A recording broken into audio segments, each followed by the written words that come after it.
दोस्तों UPSC, EPFO, APFC exam की detailed notification आने के बाद आप में से बहुत सारे बच्चों ने इस एग्जाम की सिंसियर प्रिपरेशन स्टार्ट कर दी है। बट दोस्तों मुझे पर्सनली ऐसा लगता है कि एग्जाम की तैयारी स्टार्ट करने से पहले आपको तैयारी का दायरा, बाउंड्री, स्कोप पता होना बहुत जरूरी है, ताकि आप एग्जाम की रिक्वायरमेंट के हिसाब से प्रिपरेशन कर सकें। और दोस्तों इस दायरे को बनाने में दो चीजें बड़ी काम आती हैं। पहली चीज है सिलेबस। सिलेबस आपको बताता है कि भाई आपको एग्जाम के लिए क्या क्या पढ़ना है। और दूसरी चीज है पीवाईक्यूज। और पीवाईक्यूज आपको बताते हैं कि भाई एग्जाम के लिए कितना पढ़ना है किसी टॉपिक को। तो यहाँ पर इस वीडियो में मैं आप लोगों को एपीएफसी एग्जाम का डिकोडेड सिलेबस बताने वाला हूं, ताकि आपको क्लैरिटी रहे कि भाई मुझे हर कंपोनेंट में एग्जैक्टली क्या पढ़ना है। तो वीडियो हर नए एस्पिरेंट के लिए बहुत इंपॉर्टेंट है। अगर आप ऑलरेडी डिकोडेड सिलेबस जानते हैं, तैयारी कर रहे हैं, तो आप वीडियो स्किप कर दीजिए। बट अगर आप नए हैं तो वीडियो आपको पक्का देखनी चाहिए। और दोस्तों वीडियो में आगे बढ़ने से पहले मैं आपसे ये भी रिक्वेस्ट करूंगा कि अगर आप लोग एपीएफसी एग्जाम के प्रिपरेशन में एडुटैप के डिफरेंट कोर्सेज में इंटरेस्टेड हैं, बट डाउटफुल है कि इनका कोर्स अच्छा होगा या नहीं होगा, तो आप हमारा ₹1 का डेमो कोर्स चेक कर सकते हैं। लिंक वीडियो के डिस्क्रिप्शन में है। आपको 48 घंटे का हमारे मास्टर कोर्स का एक्सेस मिल जाएगा और आप चेक कर सकते हैं कि भाई हमारी कंटेंट क्वालिटी क्या है, एग्जाम की रिक्वायरमेंट हम मीट कर रहे हैं या नहीं कर रहे हैं। अब दोस्तों यहाँ पर एक और पॉइंट है कि हमारा एक स्पेशल डिस्काउंट भी आप लोगों के लिए चल रहा है। आप लोग one time 56 coupon code use करके 23 अगस्त शाम 12 बजे तक हमारे तीनों कोर्सेज पे 56% का डिस्काउंट अवेल कर सकते हैं। लिंक डेमो कोर्स का और कोर्स पेज का आपको वीडियो के डिस्क्रिप्शन में मिल जाएगा। अब दोस्तों बात करते हैं हमारे आज के वीडियो की। तो यहाँ पर हमारा एजेंडा क्या है? हमारा एजेंडा बहुत सिंपल है। सबसे पहले हम बात करेंगे कि भाई हमें क्यों एपीएफसी एग्जाम के डिकोडेड सिलेबस की जरूरत पड़ रही है। क्यों इस वीडियो में मैं आप लोगों को हर कंपोनेंट का टॉपिक वाइज सिलेबस बताऊंगा, ये मैं आपको बताऊंगा पहले। फिर हम बात करेंगे कि भाई इस एग्जाम के हर एक कंपोनेंट का डिकोडेड सिलेबस है क्या, टॉपिक वाइज सिलेबस है क्या। फिर हम बात करेंगे भाई क्योंकि ऐसे हिडन सब्जेक्ट भी हैं जो सिलेबस में मेंशन नहीं कर रखे बट प्रिपरेशन का पार्ट है, हम वो भी डिस्कस करेंगे। और फिर हम बात करेंगे लास्ट में कि भाई इस पर्टिकुलर सिलेबस को जान के हम कौन सी लर्निंग लें ताकि वो प्रिपरेशन में काम आए। तो हम ये सारी बातें डिस्कस करेंगे वन बाय वन। तो हर पॉइंट आपके लिए बहुत इंपॉर्टेंट है, ध्यान से सुनिएगा और समझिएगा। तो जब आप किसी भी एग्जाम का सिलेबस ढूंढना चाहते हैं या फिर ढूंढना जाते हैं तो कहाँ जाते हैं? आप जाते हैं नोटिफिकेशन में। और नोटिफिकेशन एपीएफसी एग्जाम की जो आई है ये आपको थोड़ा सा निराश करती है। क्यों निराश करती है? कि भाई यहाँ पर नोटिफिकेशन में जो सिलेबस दे रखा है वो आपको सब्जेक्ट वाइज जो है सिलेबस दे रखा है कि आपको सिर्फ इतना बताया गया है कि आपको इस एग्जाम की प्रिपरेशन में कौन कौन से सब्जेक्ट पढ़ने हैं।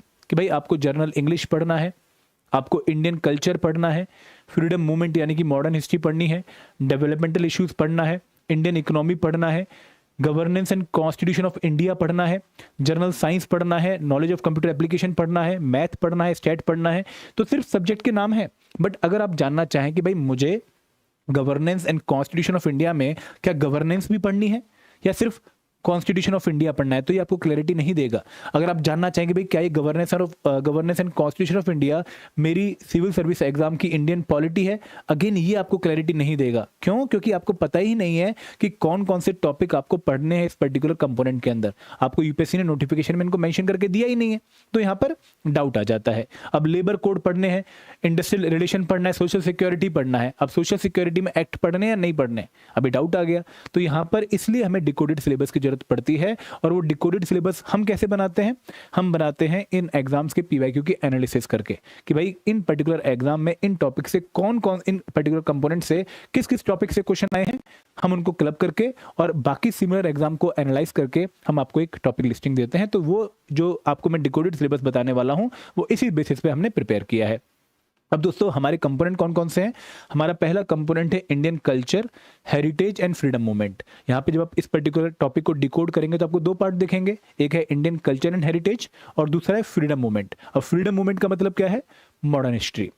बट दोस्तों इस एग्जाम का हिडन पोर्शन भी है। हिडन पोर्शन क्या है कि भले ही सिलेबस में फ्रीडम मूवमेंट मेंशन कर रखी है बट कई बार क्वेश्चन आप लोगों को एंशिएंट और मिडिवल के देखने को मिल जाते हैं और वो जनरली आपके कल्चर से रिलेटेड होते हैं, ना कि आपके हिस्ट्री से रिलेटेड। ठीक है, तो यहाँ पर कल्चर में और हिस्ट्री में आपको बेसिकली जो फोकस करना है वो पूरा कल्चर वाला पोर्शन और फ्रीडम मूवमेंट पे जो है फोकस करना है, मॉडर्न हिस्ट्री पे फोकस करना है। अब कल्चर में हमें क्या पढ़ना है?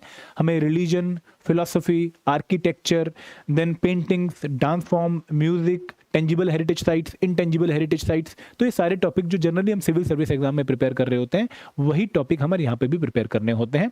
तो इंडियन आर्किटेक्चर में आप लोगों को हड़प्पन सिविलाइजेशन से लेकर टिल ल्यूटियंस जो हमारा मॉडर्न आर्किटेक्चर है सारा कवर करना पड़ेगा। गुप्ता हो गया, मगधा हो गया, देन टेम्पल आर्किटेक्चर हो गए, देन हमारे मुगल आर्किटेक्चर हो गया, सिख आर्किटेक्चर हो गया। हमें हर टॉपिक यहाँ पर कवर करना पड़ेगा, स्तूपा, केव, हर चीज़ कवर करनी पड़ेगी। देन पेंटिंग्स में आपको जो है local paintings, old painting, Mughal painting, ठीक है, फॉक पेंटिंग, सारी चीज़ें कवर करनी पड़ेंगी क्योंकि बहुत इंपॉर्टेंट टॉपिक और हर बार यहाँ से क्वेश्चन एग्जाम में आता ही आता है। फिर डांसेस, जहाँ पर आप क्लासिकल डांसेस लाइक मोहिनीअट्टम, ठीक है, कथक, इनके फीचर्स वगैरह कवर करते हो। फिर आपको म्यूजिक में हिंदुस्तानी म्यूजिक, कार्नेटिक म्यूजिक अच्छे से कवर करना पड़ेगा।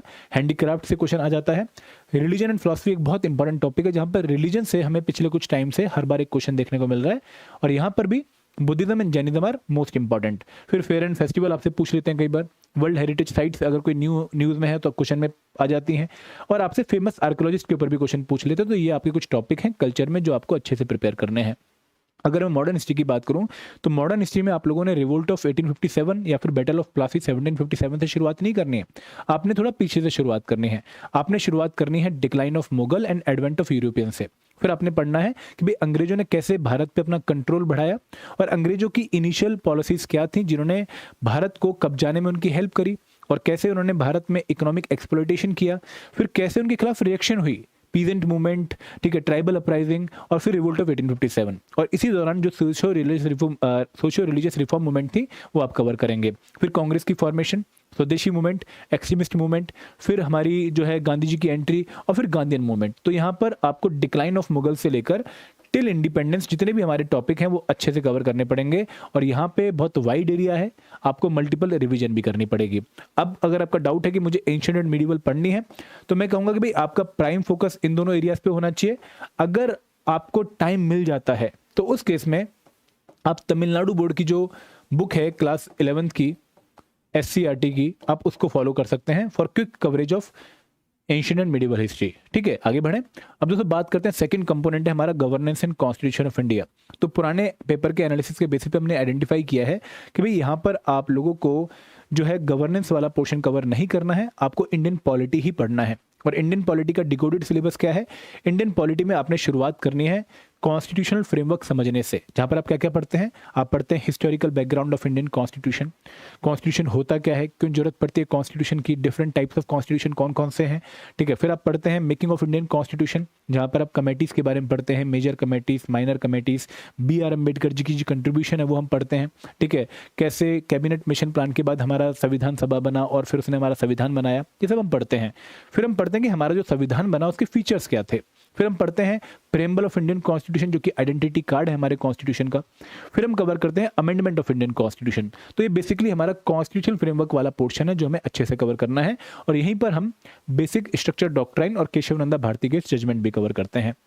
फिर आते हैं आर्टिकल 1 से लेकर 11 वाले टॉपिक, जहां पर हम भारत यूनियन कैसे बना, कौन कौन से स्टेट्स कब कब बने, उनके रीनेम कैसे हुए, वो हम कवर करेंगे। और भारत की जो नागरिकता है, इंडियन जो सिटीजनशिप है, उसके बारे में हम कवर करते हैं आर्टिकल 5 to 11 में। फिर हम आते हैं राइट्स, ड्यूटीज एंड DPSPs पे, जहां पर हम कवर करते हैं फंडामेंटल राइट्स आर्टिकल 12 से लेकर आर्टिकल 35 सॉरी, फिर 36 से आर्टिकल 51 DPSPs और फिर 51A fundamental duties, right.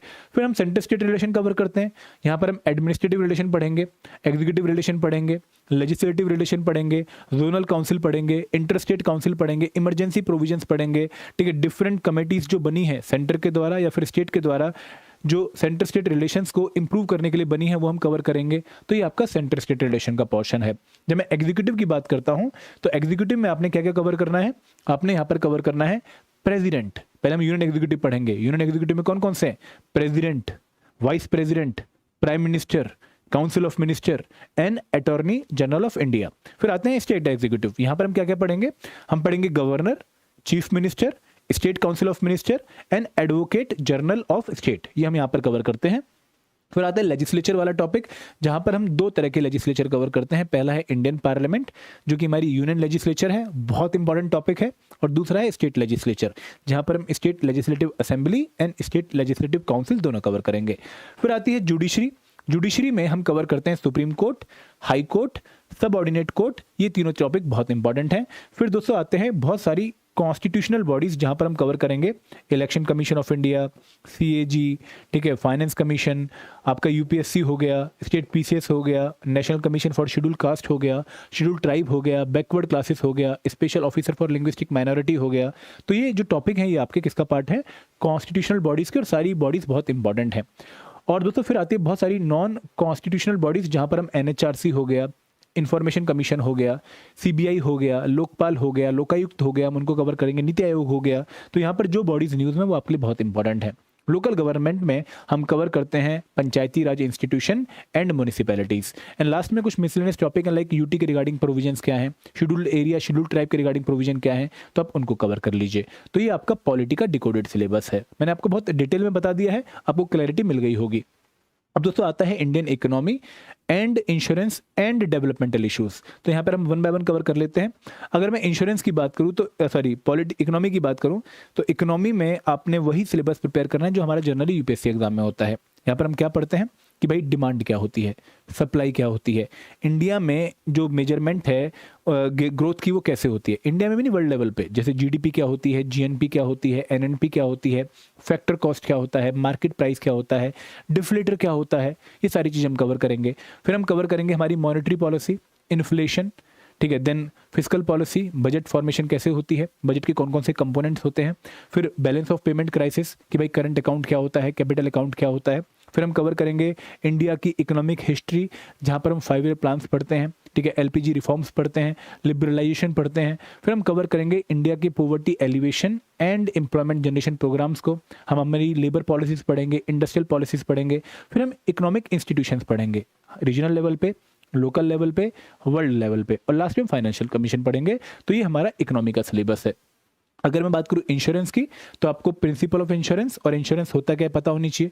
Different type of insurance कौन सी है, जनरल इंश्योरेंस क्या होती है, लाइफ इंश्योरेंस क्या होती है, मिसलेनियस इंफॉर्मेशन क्या इंश्योरेंस क्या होती है, स्पेशलाइज्ड इंश्योरेंस क्या होती है, वो आप यहाँ पर कवर करेंगे। और फिर डेवलपमेंटल इश्यूज में 2 ही पोर्शन है कि डेवलपमेंट क्या होती है, इसके डिफरेंट टाइप्स कौन से हैं, सस्टेनेबल डेवलपमेंट क्या होती है, ह्यूमन डेवलपमेंट क्या होती है, पॉलिटिकल डेवलपमेंट क्या होती है, और इंडिया में कौन कौन से चैलेंजेस हैं डेवलपमेंट को।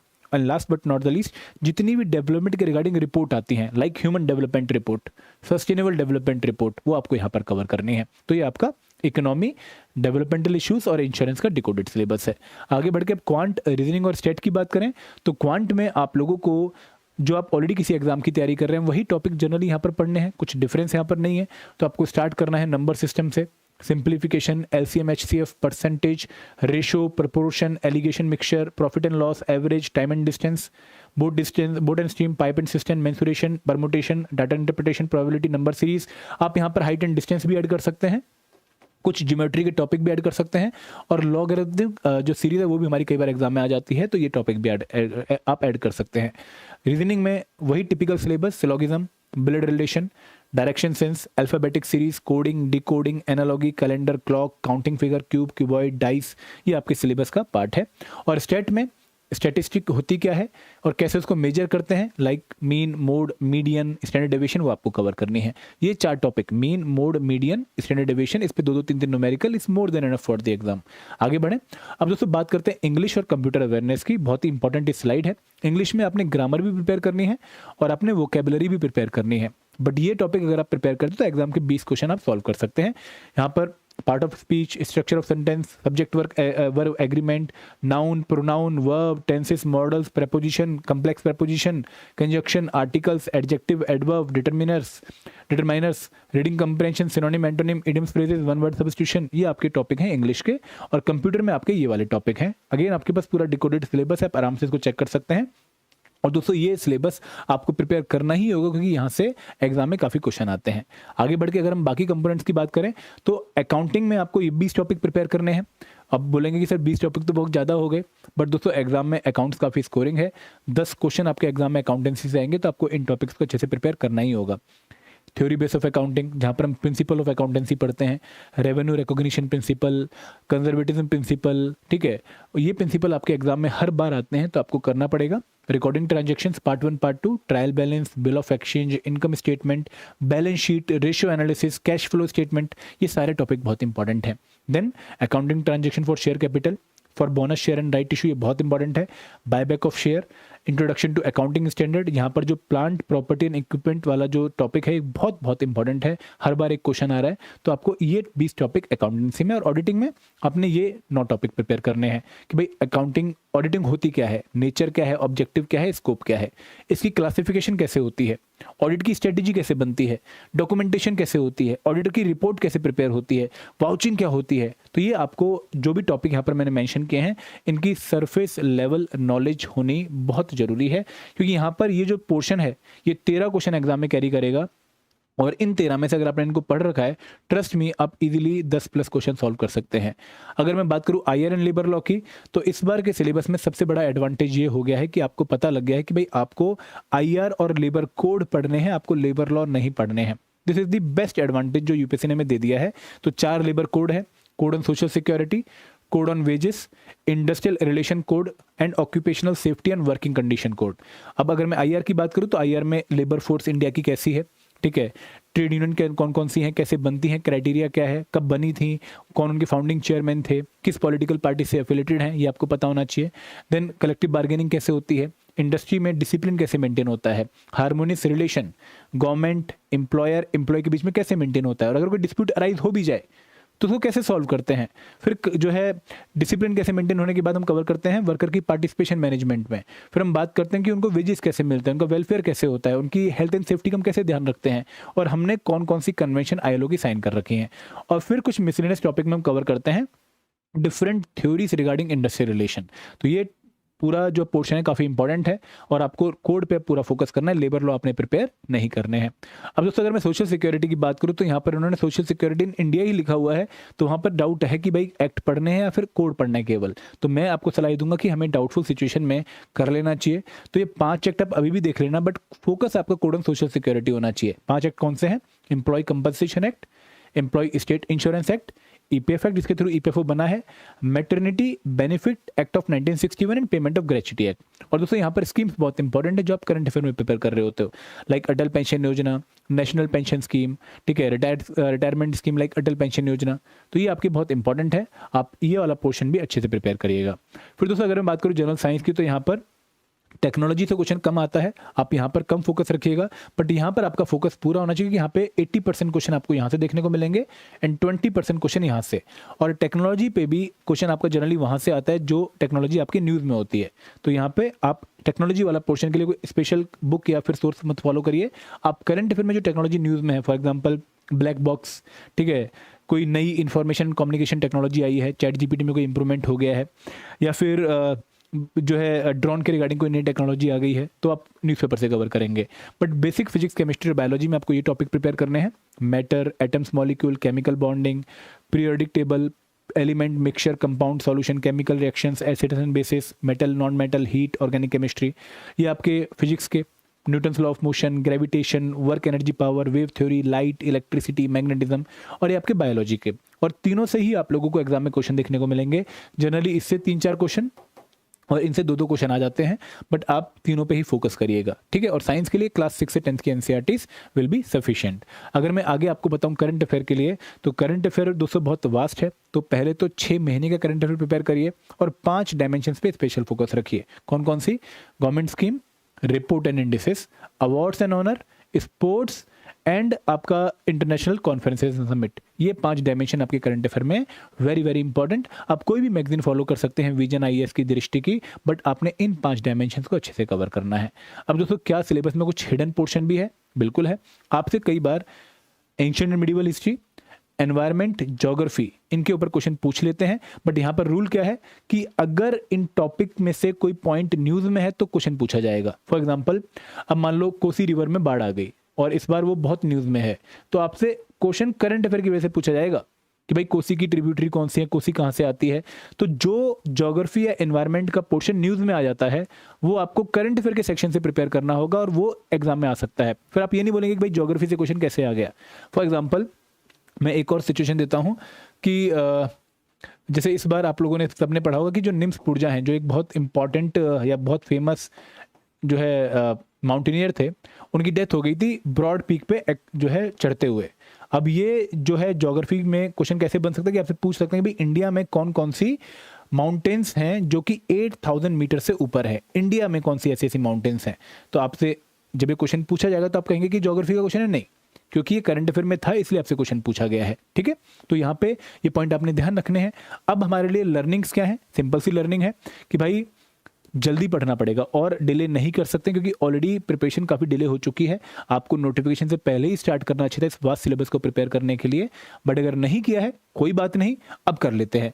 दूसरी बात कि भाई सिलेबस वास्ट जरूर है लेकिन मैनेजेबल है। आप स्मार्ट अप्रोच फॉलो कर सकते हैं। कैसे? पीवाईक्यू की एनालिसिस करके, और वो भी मैं आपको करके दूंगा एक अलग वीडियो बना के कि भाई किस कंपोनेंट में कैसे अपने स्मार्टली अप्रोच करना है। फिर दोस्तों कि भाई आपको कुछ कंपोनेंट्स के बीच में ओवरलैपिंग देखने को मिलेगी, जैसे आईआर में और पॉलिटी के कुछ टॉपिक्स में ओवरलैपिंग है, इकोनॉमी में और पॉलिटी के कुछ टॉपिक्स में ओवरलैपिंग है, ऐसे हिस्ट्री में और ट्रेड यूनियन वाले टॉपिक में आईआर में ओवरलैपिंग है। तो आप जब एक जगह पढ़ रहे हैं तो आपको ऐसे पढ़ना चाहिए कि वो दूसरे जगह भी काम आ जाए। क्लियर है? देन दोस्तों आपको मेन टारगेट एग्जाम के साथ ओवरलैप चेक करना पड़ेगा। आप अगर सीएससी के साथ तैयारी कर रहे हैं तो चेक करो कि आपने कौन कौन से सब्जेक्ट ऑलरेडी पढ़ लिए हैं, कौन कौन से टॉपिक ऑलरेडी पढ़ लिए हैं, उनको रिपीट मत पढ़ो यहाँ पर। ठीक है, and last but not the least, एक फ्लेक्सिबल अप्रोच फॉलो करिएगा, क्योंकि यहाँ पे एग्जाम में हर बार वेरिएशन आती है, हर कंपोनेंट कई बार ज़्यादा और कई बार कम इंपॉर्टेंट हो जाता है। तो आपको प्री डिफाइंड माइंडसेट के साथ एग्जाम में नहीं जाना चाहिए, एक अच्छी अप्रोच के साथ ही एग्जाम में जाना चाहिए। तो this was all about the decoded syllabus. I hope आपको समझ आ गया होगा। अब दोस्तों अगर आपने सिलेबस को अपने एंड पे प्रिपेयर करना है, you can do it with help of self study. But अगर आपने कोर्सेज के थ्रू प्रिपेयर करना है तो 3 डिफरेंट कोर्सेज आप लोगों के लिए मैंने लॉन्च कर रखे हैं। 56% डिस्काउंट है, आप one time 56 coupon code use करके इन कोर्सेज में पार्ट बन सकते हैं। टेस्ट सीरीज उस बच्चे के लिए जिसने एक बार प्रिपरेशन कंप्लीट कर ली है, अब सिर्फ रिवीजन और प्रैक्टिस करनी है, इसका पार्ट। ये किनके लिए? सीएससी वाले बच्चों के लिए, जहां पर जीएस के चैप्टर वाइज क्विज़, लेकिन स्पेशल कंपोनेंट के complete coverage with the help of videos, notes and quiz. और ये बिगनर के लिए, जहां पर हर कंपोनेंट का आपको कंप्रिहेंसिव कवरेज देखने को मिलेगा। लिंक वीडियो के डिस्क्रिप्शन में है। तो this is all from my side. Thank you very much. जय हिंद, जय भारत।